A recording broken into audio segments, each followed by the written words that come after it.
Coming up next on Arizona Horizon, a look at why the state's unemployment rate is now at a post-pandemic high. Also tonight, the challenges facing those providing services for the unsheltered in these hot summer months.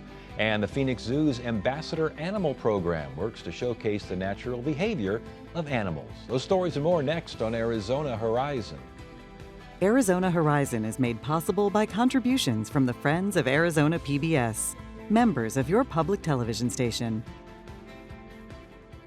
Good evening and welcome to Arizona Horizon. I'm Ted Simons. Arizona's unemployment rate recently hit a post-pandemic high as layoffs and business closures led to a cooling labor market. That's despite Arizona outperforming many other states in year-over-year job growth. For insight on the current conditions and what to expect in the coming months, we welcome ASU economist Dale Rogers. Good to see you again. Thanks for being here. Nice to be here. All right, so what's going on with the Arizona job market here? It sounds like it's higher than the national average, but is it that bad? What's going on? You know, certain parts of it aren't very good, but mostly the economy's been okay.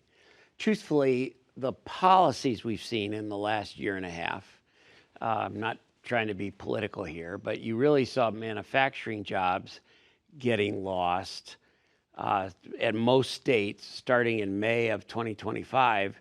That's the month after Liberation Day, April of 2025. And we're one of the few states who added manufacturing jobs, but it was anemic. It was only a couple thousand really last month. Where we've seen the largest degradation in jobs is in government, where last month we lost 10,000 some government jobs. That's still some of the stuff from DOGE. It's also the sort of restructuring of both the state government and the federal government. It's really interesting what's happening. And when you talk about the 4.8 unemployment rate, you know, in Maricopa County and Pinal, and for some reason we group those two together. Not my decision. I don't know why we do that, but that's 4.1%. So that's okay. And Tucson's 4.7.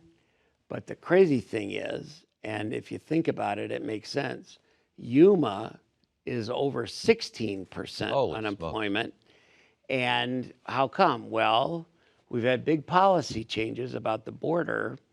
And while we're seeing way fewer illegal aliens coming across the border, we're also seeing reduction in business services and products flowing, and now we may be getting out of the USMCA, which that'll probably make it worse even more down the border. So the state picture then at 4.8, national average 4.3, Maricopa County 4.1, Yuma 16, which is, of course, enveloped into the state numbers. The state maybe not doing as bad as those initial numbers indicate, except, of course, for Yuma. Right. Well, in other spots near the border, but like Maricopa County, we're below the national average. Okay, so sectors that I saw FedEx, Lucid Motors. I mean, these folks with big layoffs here in Arizona. Are there sectors that are hit especially hard? What are you seeing? Well, the worst one is government. Right. Which there was a report came out, didn't include government. I thought it was interesting, but that's the biggest reduction in jobs.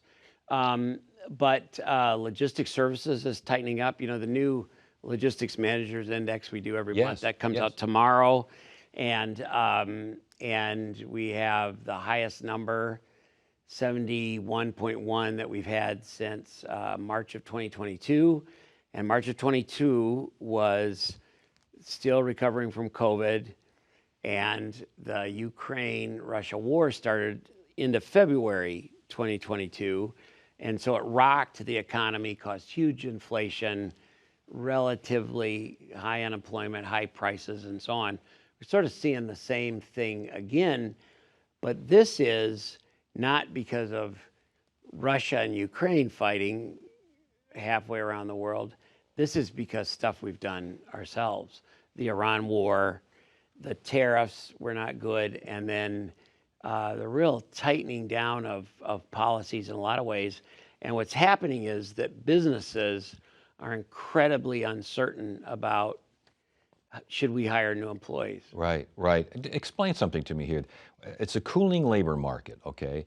I get that. But there is some job growth. It sounds like, again, job growth is there. It's better than it was, and yet it's considered a cooling labor market. How do you square that? Well, the number's going up, but there's certain jobs that are needed more than ever. The economy isn't uniform. The type of jobs that we saw people start in, when they came out of high school or came out of college, a lot of those jobs are disappearing. Just think about what a business used to look like. Back when I was a young guy, every executive had what we called secretaries. We don't use the word secretary anymore. But, you'll have one assistant for maybe 7, 8, 10 people. And we're seeing a real increase of that in the last 2 years. Some of it's because of policy, some of it's because of AI, and some of it's just how we're going to do investments differently. Okay, with that in mind, what do you forecast? What do you forecast for the rest of this year? What do you forecast thereafter? Just the job. Jobs. I think it's going to be a tough fourth quarter. I think that that we're headed into a period of great uncertainty, and some of my colleagues, someone just sent me a thing about temporary labor the last few months, and that it's a sign of a recession. I'm not willing to say that yet, but there are some things that make you nervous. Make you nervous nationwide? Yeah. At the same time, the stock market, which had a dip in April, yes, is doing incredible. Now, my guess is we're going to see a little bit of dip late summer, and then the stock market is going to come up in November, December, and so on again, maybe set new records. But the financial economy, that stock market, is detached, because at the same time we're talking about all these different changes, we're also seeing the rich get way richer and the poor get poorer. And we're really bifurcating the economy. We're going to look more like Brazil if we don't do something. With that in mind, last question here. That would be nationwide. Arizona, is it the same picture? Well, we're better than a lot of places. Okay. We're truthfully hurt by policy changes at the border. For us, from a financial standpoint, let stuff just roll back and forth. That's great for us.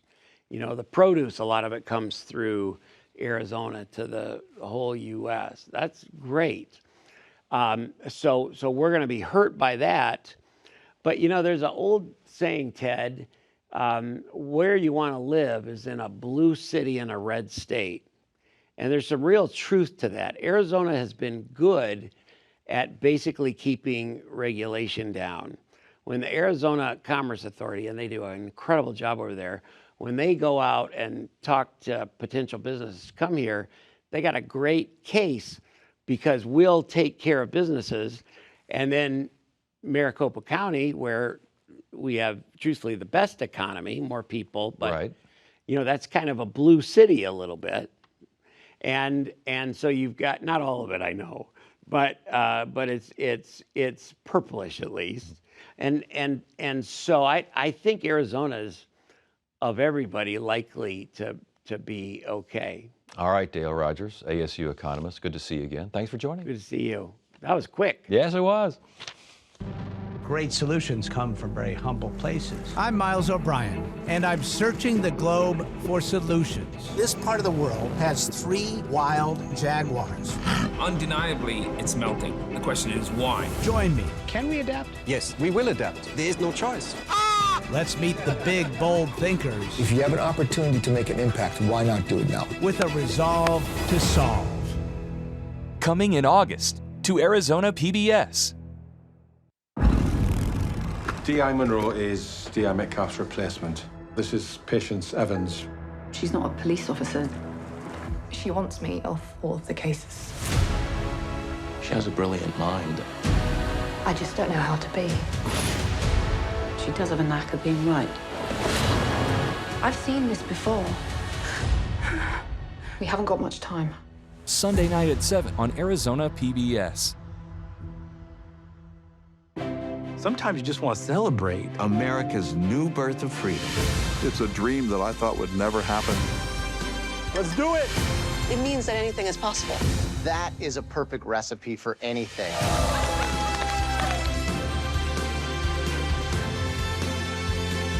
That's only part of the story. Everything looks absolutely stunning.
Extreme summertime heat is here with highs in the valley at or near 110 degrees for much of the week.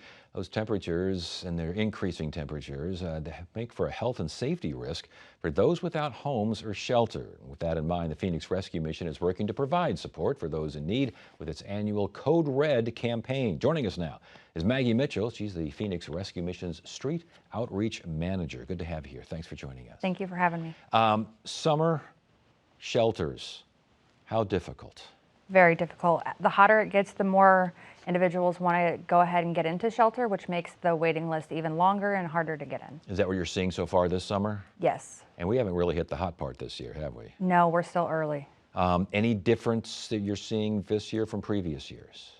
I'm not sure that there's much of a difference, but there is definitely an increase in public outreach. We have started our heat relief programs throughout the valley where we'll help transport individuals to a heat relief center to try and get them out of the heat.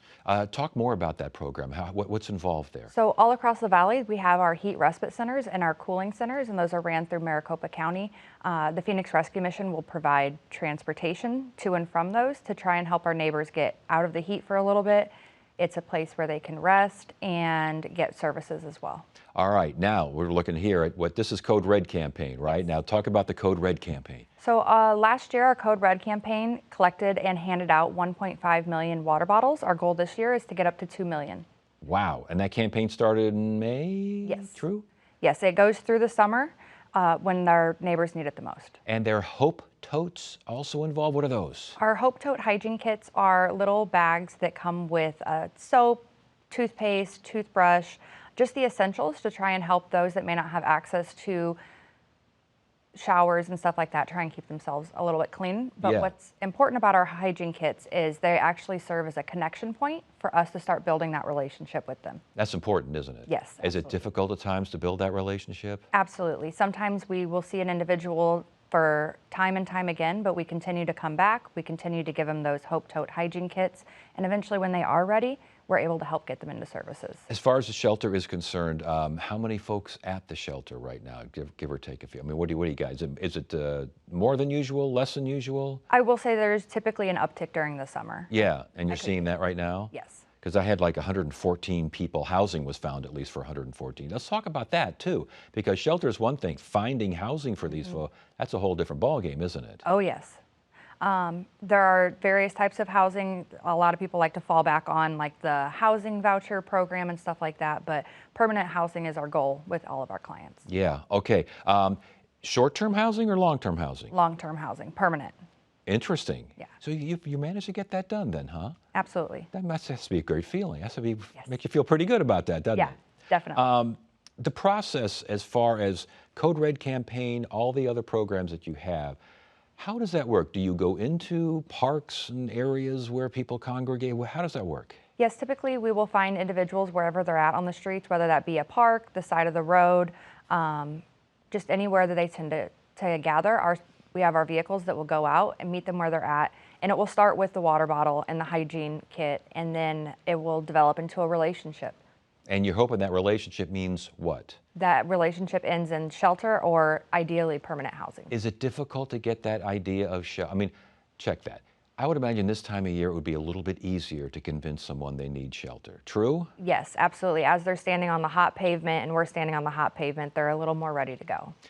Inflation. We just had a segment regarding jobs and general economy, inflation. How much of an impact are you seeing out there?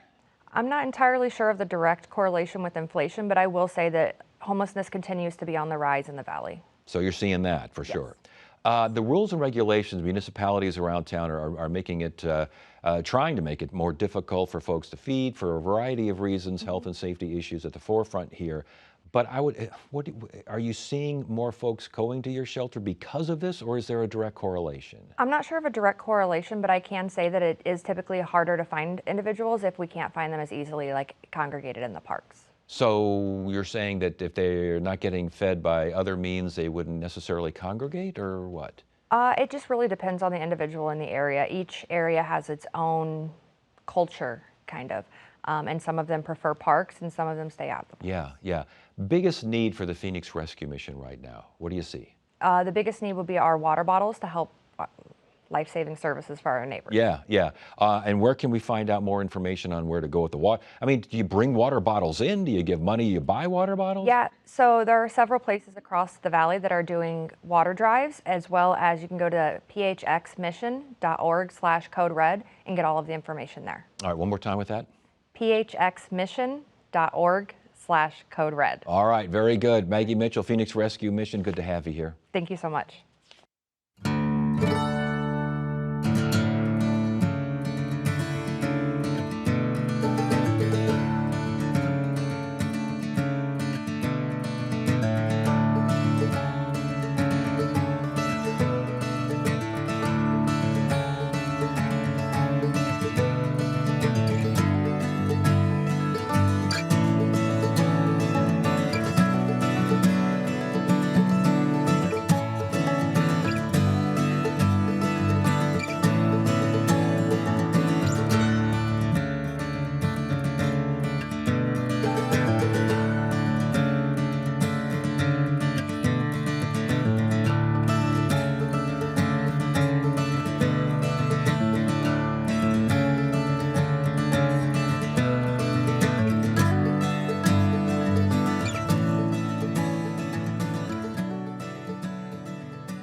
The Phoenix Zoo's annual, Animal Ambassador Program, is probably annual as well, is an educational effort and outreach effort designed to inspire conservation by showcasing the natural behavior of animals. And to learn more, we welcome Kim Richards, Senior Zookeeper at the Phoenix Zoo, and along with Kim is Animal Ambassador Lulu.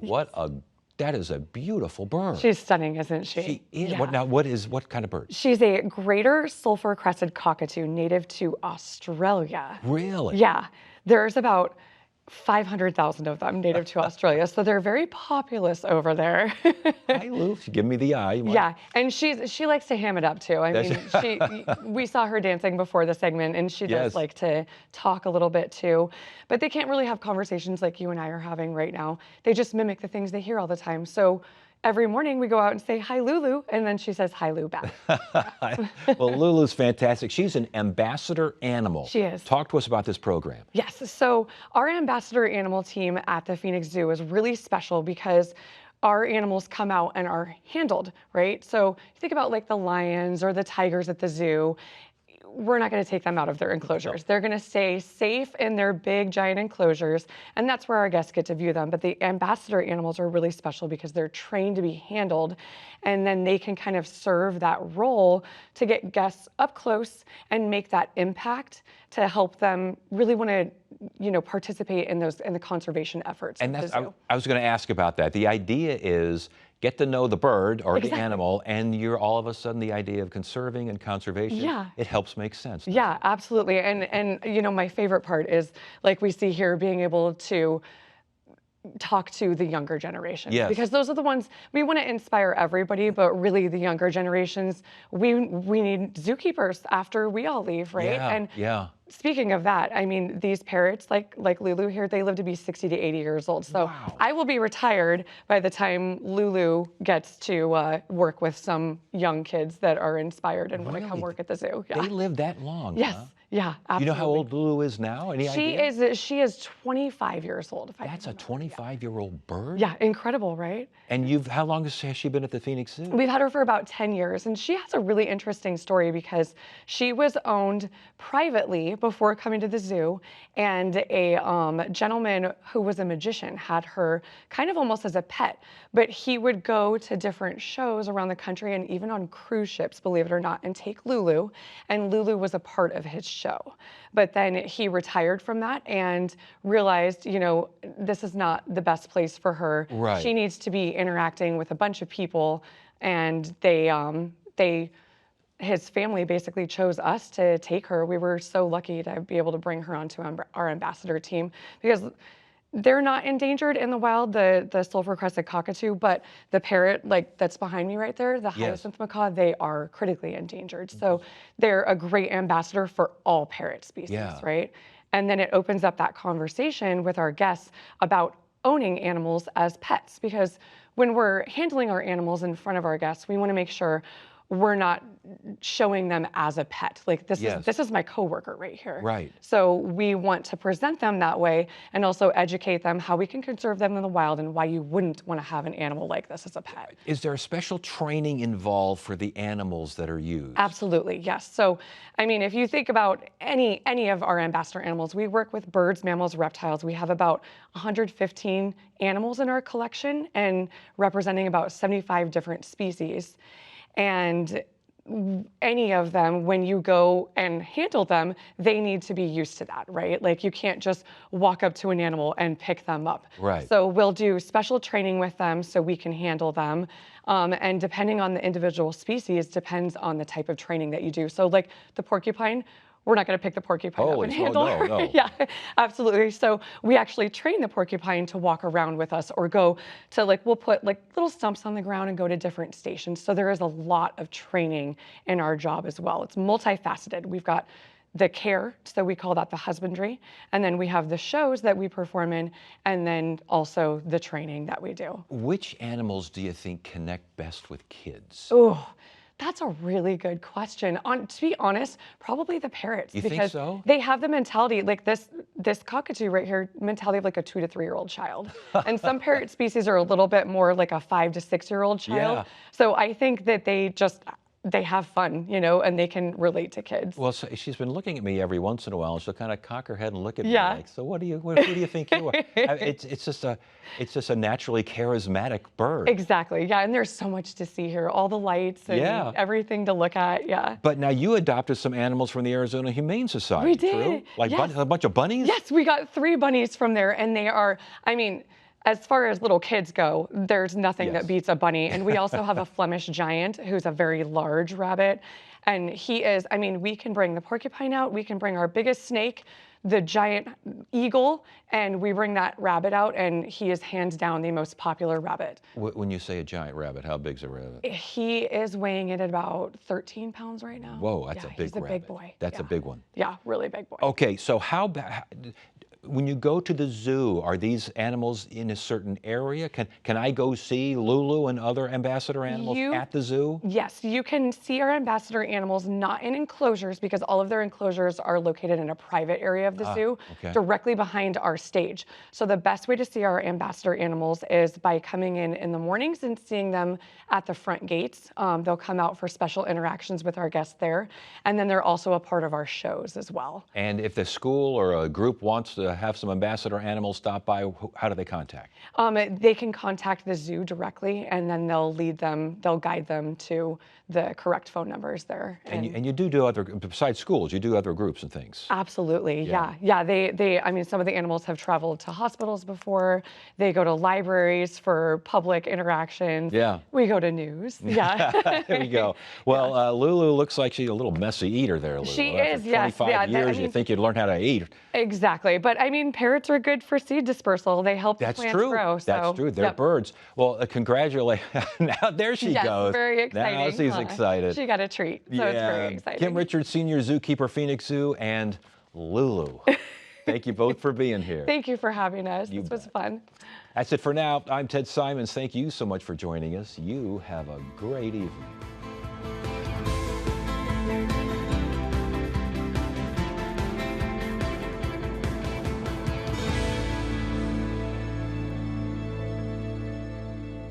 When you want to be more adventurous, Arizona PBS delivers